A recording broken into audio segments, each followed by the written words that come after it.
how to use the vintage B3 organ for lo-fi or hip-hop in Logic Pro X. So we have it pulled up here. If you don't know how to get to it, just new instrument layer and go down to vintage B3 organ. So there's no need to explain all of these. It's very obvious. You can pull down and grab a sound you like. I'll be random here and just grab something, say reggae organ. Sure, they all sound kind of pretty much the same anyway, but I'm just going to lay a couple chords and then we'll mess with it and add our drums and make a very, very quick lo-fi beat out of this.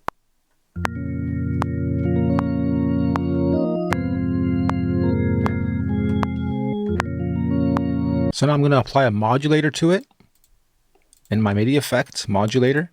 And this is where I'm going to detune and make it sound all warped and wonky.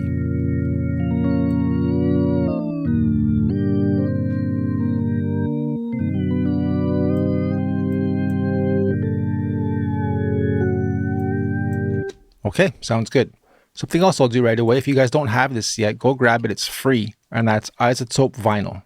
I have a lot of vinyl types of sounds, but this adds a little bit of snap, crackle, pop, which you can hear already. Background noise, buzz, wear and tear on the actual file when it's playing, lo-fi, you can hear it on my voice, spin down so it'll be a slower, okay? And then our times here, we can go right back to 1930 where there's no bass and it sounds very, very muffly. Amazing for lo-fi, but we don't want to stick there. Just have your drops last quarter of a bar there before you bring it back to at least 1980. See?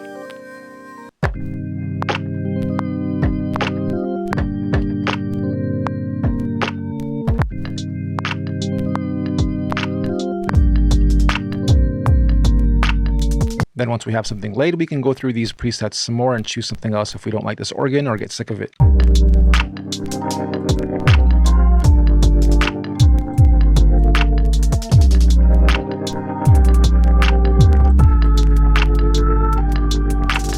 And that is a quick example of how and when to use the vintage B3 organ in Logic Pro X.